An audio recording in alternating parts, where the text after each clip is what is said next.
안녕하세요. 인생사이다에 오신 것을 환영합니다. 오늘 소개해드릴 사연은 자식을 위해 평생을 바친 박순자 씨의 이야기입니다. 떡볶이 팔아 의대 보냈는데 아들에게 무시받은 박순자 씨의 사연은 가족의 의미와 부모의 희생에 대해 다시 한번 생각해보게 합니다.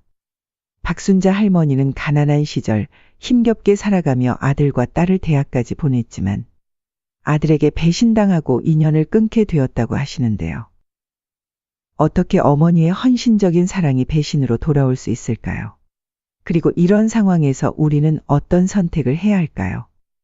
박순자 할머니도 고민 끝에 다른 분들의 도움을 구하기 위해 사연을 보내주셨다고 합니다. 꼭 끝까지 들어보시고 따뜻한 조언 부탁드립니다. 자, 이제 박순자 할머니의 이야기 속으로 들어가 볼까요? 박순자 할머니는 어린 나이에 결혼했습니다. 마을에서 혼기가 찬 처녀 총각은 박순자 씨와 그의 남편밖에 없었습니다. 그들의 친정 엄마와 시어머니는 서로 아는 사이였고 자연스럽게 박순자 씨의 친정 엄마가 중매를 서게 되었습니다. 서너 번의 만남 끝에 두 사람은 결혼식을 올렸습니다. 처음에는 서로에 대한 애정이나 마음이 크지 않았습니다. 하지만 한 집에서 함께 지내고 같은 이불을 덮으며 살다 보니 정이 쌓이기 시작했습니다. 그렇게 시간이 흘러 두 사람 사이에는 아들 민호와 딸 지영 두 아이가 태어났습니다. 하지만 남편은 그다지 다정한 사람은 아니었습니다. 때때로 기분대로 행동하거나 술에 취해 폭언을 하기도 했습니다. 그러나 박순자 할머니는 당시 많은 아내들이 그랬듯이 참아 넘겼습니다. 남편이 최소한의 책임은 다하고 있다고 생각했기 때문입니다. 하지만 어느 날 남편이 바람을 피운다는 사실을 알게 되었죠. 점차 집에 들어오지 않는 날이 많아졌고 술에 취해 처음 들어보는 여자의 이름을 부르기도 했습니다. 박순자 할머니는 주변 사람들에게 고민을 털어놓았지만 돌아오는 대답은 항상 같았습니다. 바람 한 번 안 나는 남자가 어디 있어? 그런 걸로 이혼하면 세상에 이혼 안 한 부부가 없을 거야. 그냥 참고 살아. 그런 시대였습니다. 박순자 할머니는 혼자 아이들을 키울 수 없을 거라는 두려움에 그리고 조강지처라는 사회적 위치 때문에 이혼을 결심하지 못했습니다. 그녀는 남편의 외도를 참고 견디며 살아야만 했습니다. 결국 남편은 할머니에게 이혼을 요구했고 집을 나갔습니다. 그리고 생활비마저 끊어버렸죠. 할머니는 시간이 날 때마다 일을 조금씩 했지만 그것만으로는 한계가 있었습니다. 그렇게 3년을 버티다 도저히 버틸 수 없을 것 같아 남편에게 돈 얘기를 꺼낸 적이 있었습니다. 그래도 네 자식인데 네 자식이 밥 먹고 공부할 돈 정도는 보내줘야 할 거 아니야. 그러면 나랑 이혼해줘. 위자료 줄게.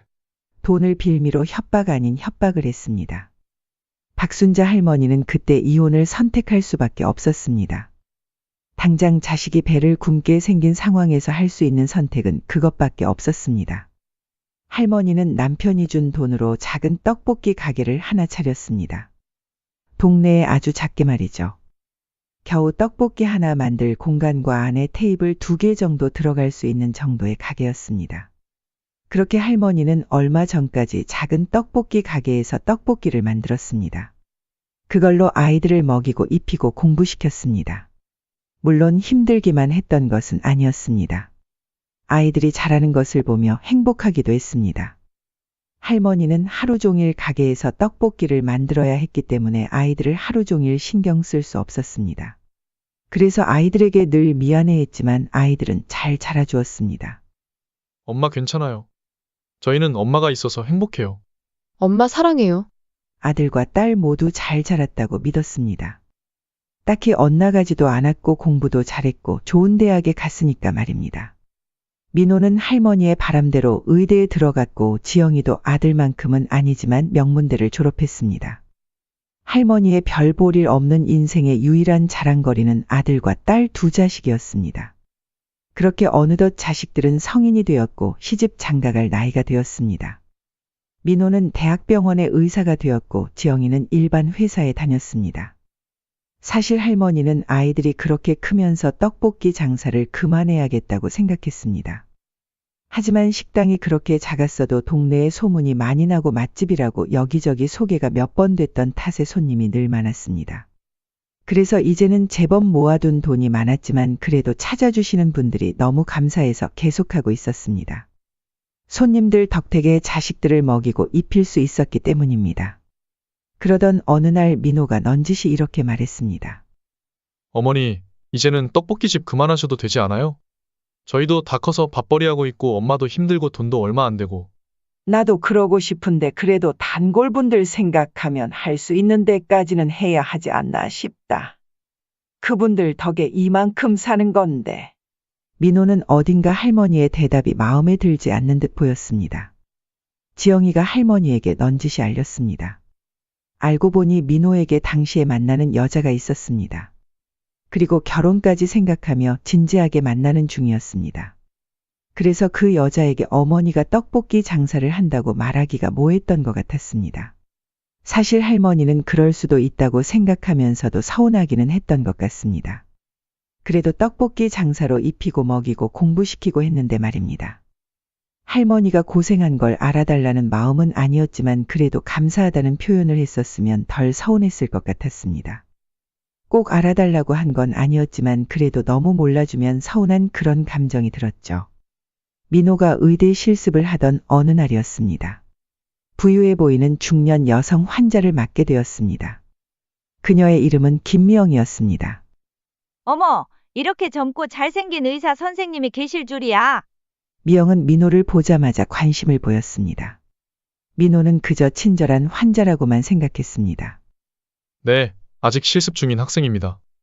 혹시 불편하신 곳 있으세요? 아이고, 그래요? 그런데 정말 의사 선생님 같아 보여요. 앞으로가 기대되는 젊은이네요. 그렇게 시작된 대화는 진료 시간 내내 이어졌습니다. 미영은 자신의 이야기를 하면서도 계속 민호에게 관심을 보였습니다. 퇴원할 때쯤 미영은 민호에게 연락처를 물었습니다. 혹시 연락처 좀 알 수 있을까요? 고마워서 나중에 밥이라도 사드리고 싶어서요. 민호는 조금 망설였지만 환자의 부탁이라 거절하기 어려워 연락처를 주었습니다. 그 후로 미영은 가끔 민호에게 연락을 해왔습니다. 처음에는 단순히 고맙다는 핑계로 시작됐지만 점차 개인적인 대화로 발전해 갔습니다. 민호 씨, 오늘 저녁 시간 되세요? 제가 감사의 마음으로 식사라도 대접하고 싶은데요. 미영의 제안에 민호는 잠시 망설였지만 결국 수락했습니다. 그녀가 데려간 레스토랑은 민호가 평소에 가본 적 없는 고급 장소였습니다. 와, 정말 좋은 곳이네요. 민호의 감탄에 미영은 미소를 지었습니다. 민호 씨 같은 훌륭한 분은 이런 곳에 자주 오셔야 해요. 앞으로 종종 모시고 오고 싶네요. 그날 이후로 미영은 더 자주 민호에게 연락을 했습니다. 고급 레스토랑에서의 식사, 콘서트 초대, 심지어는 해외여행 제안까지 했습니다. 민호는 점점 미영의 관심과 호의에 익숙해져 갔습니다. 민호의 동생 지영은 오빠가 병원에서 만난 부유한 여자분과 자주 연락한다는 소식을 듣게 되었습니다.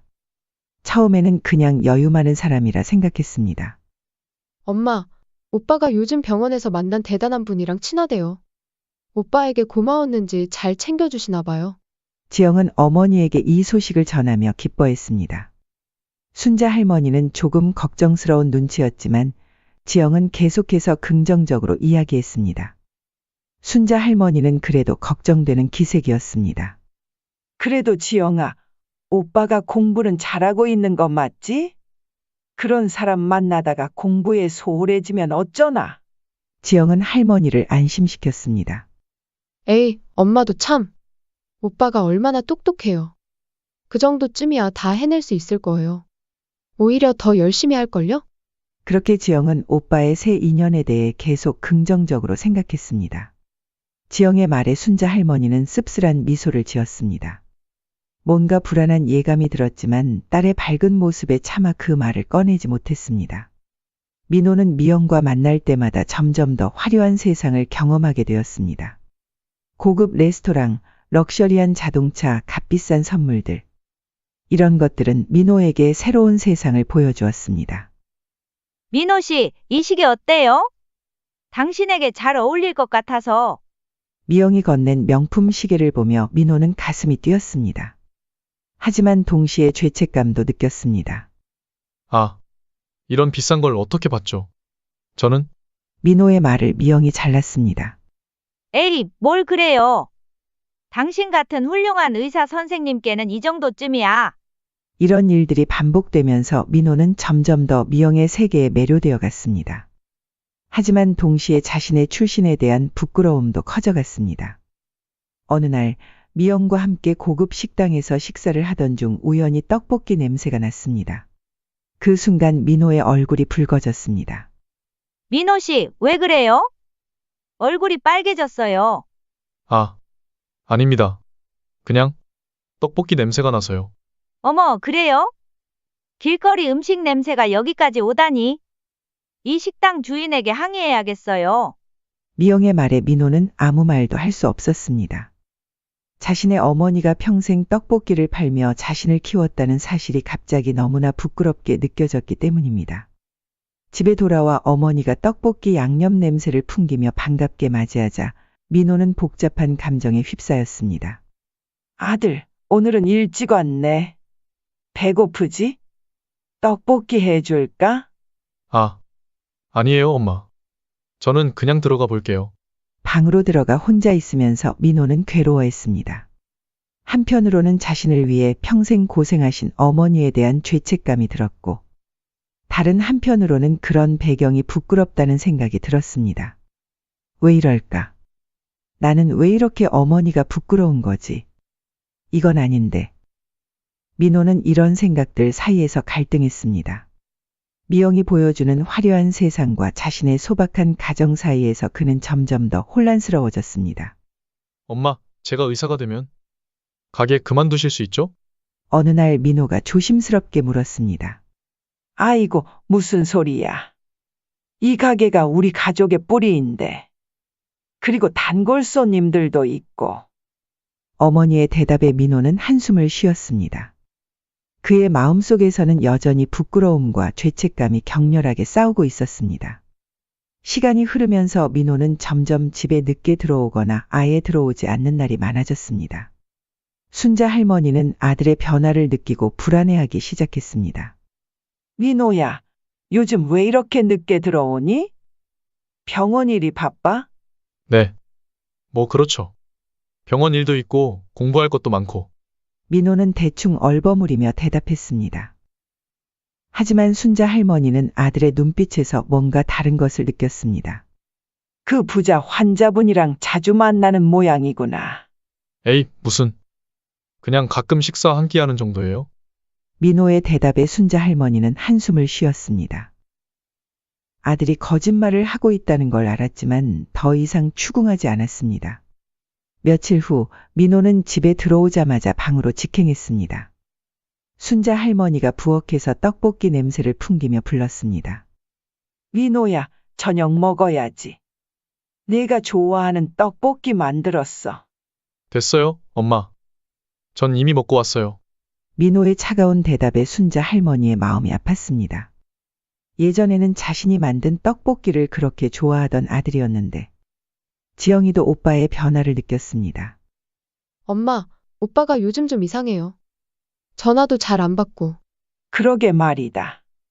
내 오빠가 요즘 집에 잘 안 들어오고 말이 없어. 어느 날 밤 순자 할머니는 늦게 들어온 민호의 옷에서 비싼 향수 냄새를 맡았습니다. 그리고 주머니에서 고급 레스토랑의 영수증을 발견했습니다. 금액을 보고 할머니는 깜짝 놀랐습니다. 세상에, 이게 무슨. 한 끼 식사값이 우리 가게 일주일 매출보다 많아. 순자 할머니의 마음은 점점 더 불안해졌습니다. 아들이 자신과 점점 멀어지고 있다는 느낌을 지울 수 없었습니다. 민호야, 엄마랑 얘기 좀 하자. 뭔데요, 엄마? 그 부자 환자분. 정말 괜찮은 분이니? 엄마가 좀 걱정되어서. 민호는 짜증난다는 듯이 대답했습니다. 엄마, 제발요. 전 다 컸어요. 제 일은 제가 알아서 할게요. 이 말을 끝으로 민호는 방문을 쾅 닫고 들어가 버렸습니다. 순자 할머니는 닫힌 문을 바라보며 한숨을 쉬었습니다. 어느 날 지영은 우연히 시내에서 쇼핑을 하다가 오빠 민호와 김 여사를 보게 되었습니다. 처음에는 그저 인사를 하러 가려고 했지만 둘의 모습이 왠지 이상해 보여 그냥 지켜보기로 했습니다. 어머, 저기 오빠 아냐? 근데 저 여자분은 누구지? 지영은 놀란 눈으로 민호와 김 여사를 바라봤습니다. 두 사람은 손을 잡고 걸어가고 있었고 때때로 김 여사가 민호의 팔짱을 끼기도 했습니다. 그들의 모습은 단순한 의사와 환자의 관계라고 보기에는 너무나 친밀해 보였습니다. 이상하네. 오빠가 저렇게 친한 사이였다고는 말 안 했는데. 지영은 둘을 몰래 따라가기 시작했습니다. 고급 레스토랑에 들어가는 것을 보고 지영은 더욱 의아해졌습니다. 우리 오빠가 저런 곳에 갈 만한 돈이 어디 있다고. 김 여사가 민호에게 비싸 보이는 시계를 사주는 것을 본 지영은 입을 다물지 못했습니다. 뭐야 이게? 대체 무슨 일이야? 집에 돌아온 지영은 밤새 고민했습니다. 오빠와 그 여자의 관계가 단순한 의사와 환자 사이가 아니라는 것은 분명했습니다. 하지만 정확히 어떤 관계인지 그리고 왜 오빠가 가족들에게 말하지 않았는지 의문이 들었습니다. 다음 날 지영은 결심했습니다. 이대로는 안 돼. 반드시 진실을 알아내야 해. 지영은 먼저 병원에 가서 김 여사에 대해 알아보기로 했습니다. 접수대에서 김 여사의 정보를 얻으려 했지만 개인정보 보호 때문에 쉽지 않았습니다. 죄송합니다만 김미영님에 대한 정보는 알려드릴 수 없어요. 하지만 지영은 포기하지 않았습니다. 병원 주변을 서성거리며 혹시 김 여사를 마주치지 않을까 기다렸습니다. 그러던 중 우연히 김 여사의 전화 통화를 엿듣게 되었습니다. 여보, 오늘 저녁에 민호랑 같이 식사하기로 했어요. 당신도 올래요? 지영은 그 말을 듣고 충격을 받았습니다. 여보라고. 그럼 김 여사는 결혼한 여자인가? 그리고 오빠랑 셋이서 만난다고. 도대체 무슨 일이 벌어지고 있는 거야? 지영은 머리가 복잡해졌습니다. 하지만 한 가지는 확실했습니다. 이 일의 진실을 파헤쳐야 한다는 것. 지영은 결심했습니다. 오늘 밤 그들이 만나는 장소를 찾아가 모든 것을 밝혀내기로 한 것입니다. 그날 저녁 지영은 김 여사가 언급한 레스토랑 근처에서 기다리고 있었습니다. 얼마 지나지 않아 민호와 김 여사 그리고 한 중년 남성이 함께 레스토랑으로 들어가는 모습이 보였습니다. 지영은 놀라움을 감추지 못했습니다. 저 남자. 혹시 아빠? 그들과 함께 온 남자는 분명 아빠였죠. 하지만 용기를 내어 레스토랑 안으로 들어간 지영은 그들이 앉은 테이블 근처에 자리를 잡았습니다. 그들의 대화를 엿들을 수 있을 만큼 가까운 거리였습니다. 민호야, 요즘 병원 생활은 어때? 힘들진 않아? 아니에요, 아버지. 잘 지내고 있어요. 지영은 그 말을 듣고 귀를 의심했습니다. 아버지라고. 그럼 정말 아빠가 맞나? 김 여사가 말을 이었습니다.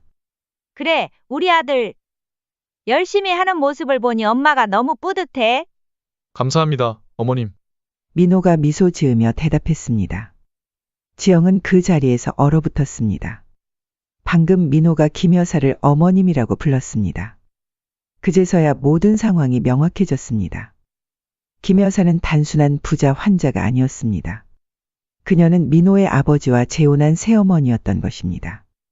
그리고 민호는 이 사실을 가족들에게 숨긴 채 그들과 만나고 있었습니다. 지영은 숨을 깊게 들이마셨습니다. 머릿속이 복잡해졌습니다. 왜 오빠는 이런 중요한 사실을 숨겼을까? 엄마는 이 사실을 알면 얼마나 상처받을까? 민호야, 이제 내 진짜 가족은 우리야. 그 떡볶이 장사하는 여자는 잊어버려. 아버지, 지영은 더 이상 듣고 있을 수가 없었습니다. 눈물을 참으며 레스토랑을 뛰쳐나왔습니다. 어떻게 이럴 수가 있지? 오빠가. 집으로 돌아가는 길, 지영의 마음은 무거웠습니다. 이 충격적인 진실을 어떻게 엄마에게 말해야 할지 그리고 오빠를 어떻게 대해야 할지 고민이 되었습니다. 하지만 한 가지는 확실했습니다. 더 이상 이 비밀을 혼자 간직할 수는 없다는 것. 가족을 위해 그리고 진실을 위해 이 사실을 밝혀야 한다고 지영은 결심했습니다. 지영은 그날 밤 잠을 이루지 못했습니다.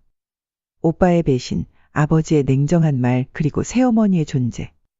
모든 것이 혼란스러웠습니다. 처음에는 오빠를 이해하려고 노력했습니다. 오빠도 나름의 이유가 있었겠지. 아버지를 다시 만나고 싶었을 거야. 그리고 새로운 가족을 받아들이는 게 쉽지 않았을 거고. 하지만 곧 분노가 밀려왔습니다. 그래도 어떻게 엄마한테 이럴 수가 있어? 엄마가 얼마나 고생하셨는데. 다음 날 아침, 지영은 눈이 퉁퉁 부은 채로 식탁에 앉았습니다. 순자 할머니가 걱정스러운 눈으로 물었습니다. 지영아, 무슨 일 있니? 얼굴이 안 좋아 보이네. 지영은 잠시 망설였습니다. 진실을 말해야 할지 아니면 조금 더 기다려야 할지 고민되었습니다. 아니에요, 엄마. 그냥 잠을 못 잤어요. 그때 민호가 방에서 나왔습니다. 지영은 오빠를 보자 눈물이 났습니다. 오빠, 우리 좀 얘기 좀 할 수 있어? 두 사람은 집 근처 공원으로 나갔습니다. 지영이 먼저 입을 열었습니다. 오빠, 나 어제 다 봤어. 아버지랑 새어머니랑 만나는 거. 민호의 얼굴이 창백해졌습니다. 지영아, 이건 내가 이해하기 어려울 거야. 나도 처음엔 혼란스러웠지만 이해하라고. 오빠가 엄마를 배신한 걸 내가 어떻게 이해해? 넌 몰라? 아버님과 어머님은 나에게 새로운 기회를 주셨어. 더 나은 삶을, 더 나은 미래를. 지영은 오빠의 말에 충격을 받았습니다. 더 나은 삶? 엄마가 우리를 위해 평생 고생하신 게 오빠한텐 부족했던 거야? 대화를 나누면 나눌수록 지영은 오빠를 이해할 수 없었습니다. 오빠의 이기심 그리고 엄마에 대한 무심함이 너무나 분명했습니다.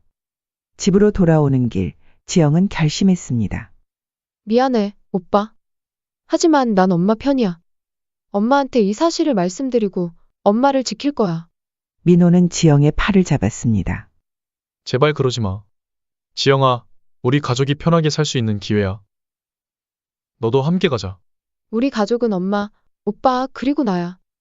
오빠가 그걸 잊은 것 같아 너무 슬퍼. 그날 이후 지영은 어머니를 더욱 챙기기 시작했습니다. 가게 일도 돕고 집안일도 더 열심히 했습니다. 언젠가는 이 진실을 어머니께 말씀드려야 한다는 것을 알았지만 그 전에 어머니의 마음을 단단히 해드리고 싶었습니다. 엄마, 걱정 마세요. 제가 항상 엄마 곁에 있을게요. 순자 할머니는 딸의 갑작스러운 변화에 의아해하면서도 고마워했습니다. 하지만 그녀는 아직 모르고 있었습니다. 곧 그녀의 인생을 뒤흔들 폭풍이 다가오고 있다는 것을.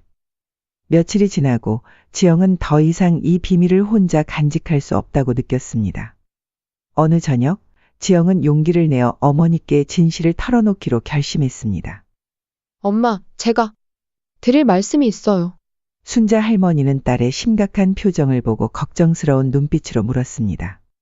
무슨 일이니, 지영아? 지영은 떨리는 목소리로 이야기를 시작했습니다. 엄마, 오빠가 아버지를 만나고 있어요.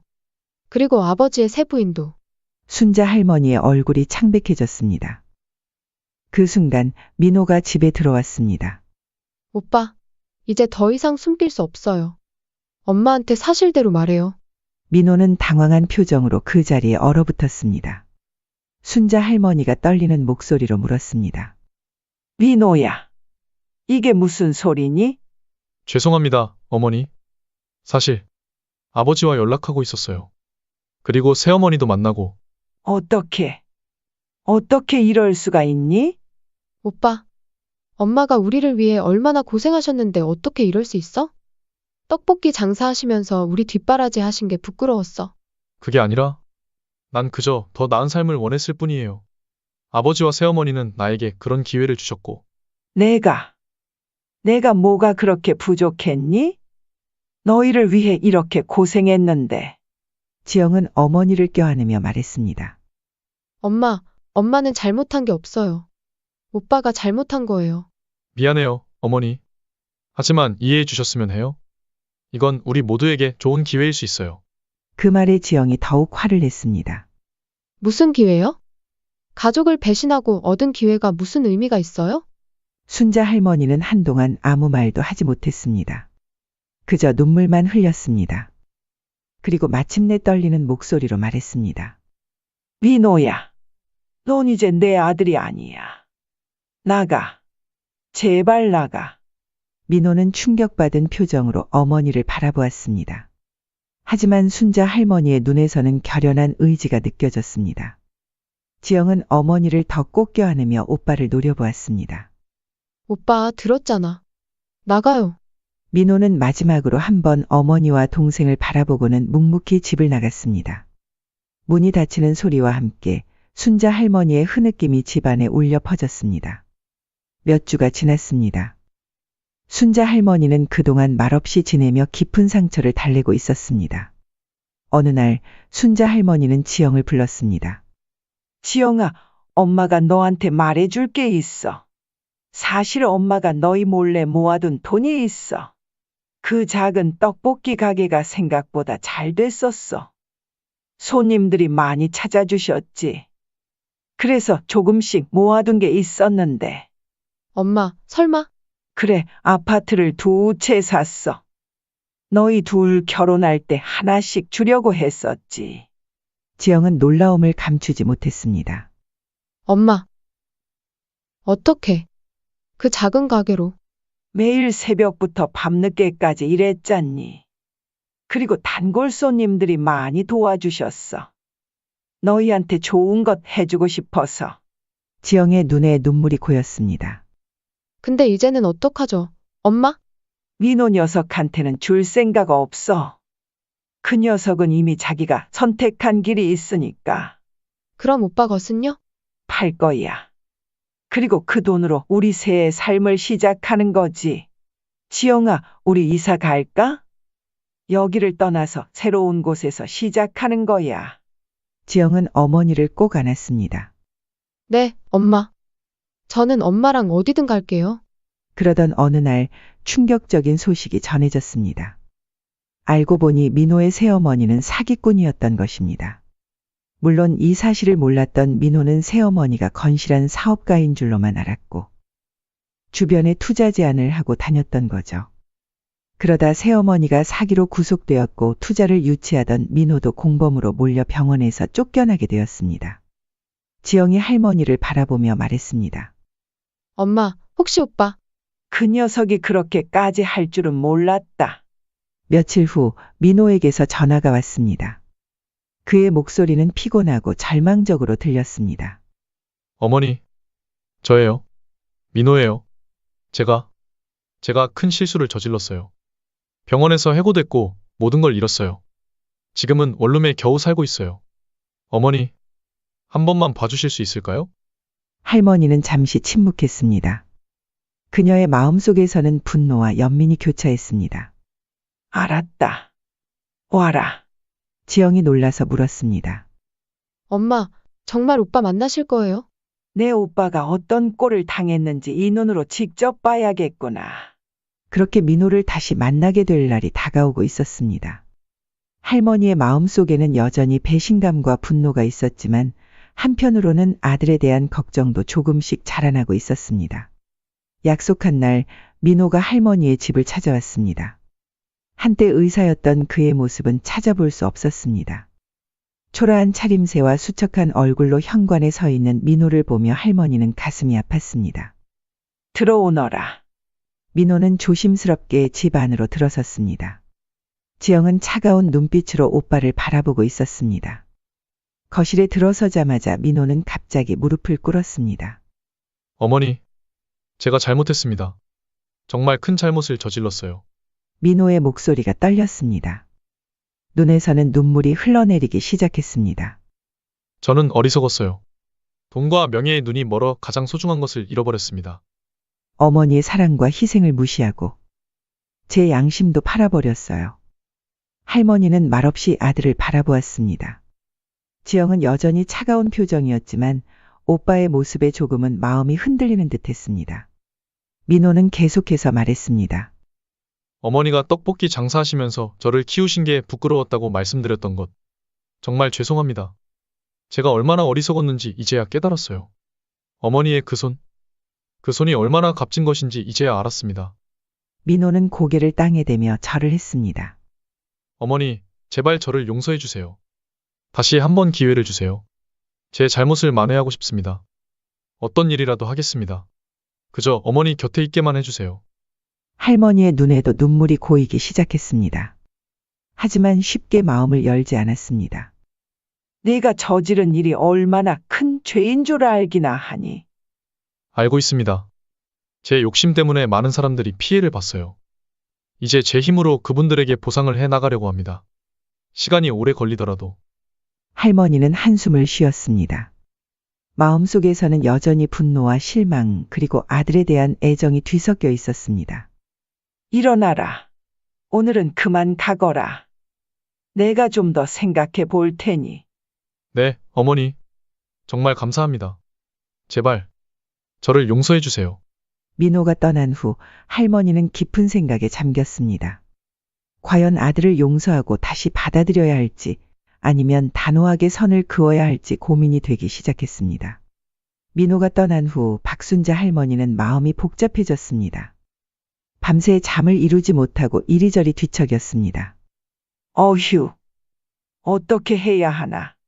할머니는 한숨을 쉬며 중얼거렸습니다. 아들의 눈물 어린 모습이 자꾸 떠올랐습니다. 한편으로는 그동안의 배신감과 실망이 여전히 가슴 한구석에 남아 있었습니다. 다음 날 아침, 지영이가 걱정스러운 얼굴로 다가왔습니다. 엄마, 괜찮으세요? 어제 밤새 뒤척이시는 소리가 들리던데. 내 오빠 때문에 잠을 못 잤어. 어떻게 해야 할지 모르겠구나. 엄마는 어떻게 하고 싶으세요? 오빠를 용서하고 싶으세요? 솔직히 말하면 나도 모르겠어. 내 오빠가 정말 뉘우치고 있는 것 같긴 한데. 그래도 그동안 우리한테 한 짓들을 생각하면 쉽게 용서하기가 힘들구나.